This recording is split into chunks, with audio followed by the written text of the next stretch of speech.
Форум, политички магазин на радио Слободна Македонија. Веројатно институциите на власта ќе ги почитуваат законите и уставот, а тоа значи неуставен ќе биде изборот на влада без мандатар со доверен мандат од претседател на републиката. Во тој случај ќе се јави паралелизам. Актуелната влада нема да им ја предаде власта на избраните од парламентарното мнозинство меѓу СДСМ ДУИ, ако обезбедат парламентарно мнозинство, бидејќи и таму има многу математики кои што бара за да биде формирана владата. Меѓутоа, дури тогаш ќе настане хаос во државата, по моје мислење. И или некој од надвор ќе интервенира, или претседателот ќе воспостави ред во државата, па ќе ги преземе по устав сите овластувања и на собранието и на владата, бидејќи во воена или вонредна состојба претседателот на републиката ја предлага, ја избира владата, додека собранието не се состане. Меѓутоа, тоа се може да кажам само во моментов шпекулативни анализи што би било, кога би било. Сметам дека треба да надвладе разумот кај сите да се испочитува уставот и законот. А уставот во член 90 е многу прецизен. Може би треба да се направи интервенција на член 90, да постои одредба за втор мандатар, за трет мандатар, во рок од 3 месеци, 10 плюс 20, 10 плюс 20, 10 плюс 20 дена, и доколку и таа можност се исцрпи, да се смета дека по сила на уставот, штом парламентот не избрал влада, се распушта, односно на пратениците им престана функцијата пратеник. Можен е сценарио доколку СДСМ спротивно на уставот изврши избор со ДУИ, за да каже ние со мнозинство пратеници избравме, а постапивме исто како што ВМРО не избрака од седницата на собранието, кога оние узурпираа говорницата. Како би се случило тоа? Може да се затворат во некоја сала и да кажат ние избравме, да не дозволат пристап на пратениците на ВМРО внатре, но тоа ќе биде одмерување на мускули, на сила со мускули меѓу пратениците, за да но да не заборавиме граѓаните кои се на улица. Каква реакција би можеле во тој момент да очекуваме?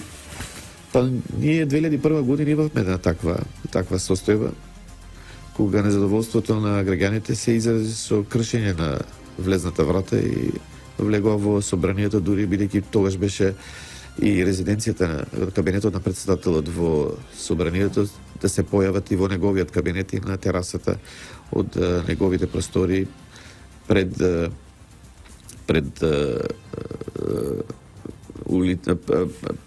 граѓаните собрани пред собранието. Имаме на таква состојба, меѓутоа брзо се нормализира, граѓаните ја напуштија собранието, собраниската зграда. Во случајов, според тензиите кои што се наметнуваат во јавноста, доколку граѓаните влезат, тешко дека би излегле од собранието. Влада во секој случај има. Тоа е актуелната која ги врши должностите. Дуи ако излезат, практично ништо нема да помогнат, туки си одмогнат и себе си и на своите, затоа што објаснив како се вршат должностите. Ова не е избрана влада, туку е влада без мандат која ги врши надежностите на влада до изборот на нова влада. Претседател на републиката има и Господ нека ни ја напомаш што се може да се случува доколку сценаријата од Калето ги поттикнат определени структури во државата на насилство. ние да не сметаме дека од тоа сме изземени, имајќи предвид дека такви насилства, насилно преземање на власта се случува и во Украина и во други држави, региони во светот, меѓутоа видовме како се тоа насилство заврши. Практично државите се демонтира, се развластија институциите и настана безвластие, беззаконие. Се надеваат веројатно пратениците, ако го изберат председател на собранието, да го прогласат за делово неспособен. Или не за под која формула председателот на државата. Јас едно време и кажав дека не е исклучува можноста и за атентат врз председателот на републиката, бидејќи доколку председателот е лишен од деловната способност, меѓутоа тоа е процедура во уставниот што се утврдува, доколку му е нарушена здравствената состојба или не дај Боже му се изврши атентат, умира, тогаш функцијата председател по сила на уставот ја превзема председателот на собранието и тогаш може да, ако биде избран, да му го довери мандатот, меѓутоа повторно неуставно на кандидатот од нивното мнозинство заедно со СДСМ и да кажат ние избравме влада. Меѓутоа тоа се состојби надвор од уставот. Председателот е врховен комендант на вооружените сили на Македонија, тоа значи и на армијата и на полицијата, во случај на воредна или воена состојба. Постои влада која ги врши надлежностите на влада и сметам дека пратениците треба да го испочитуваат уставот и законите. Тоа значи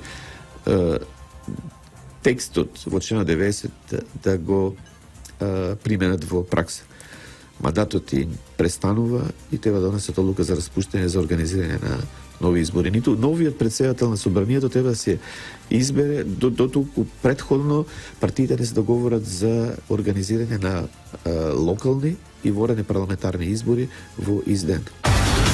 Форум, политички магазин на радио Слободна Македонија.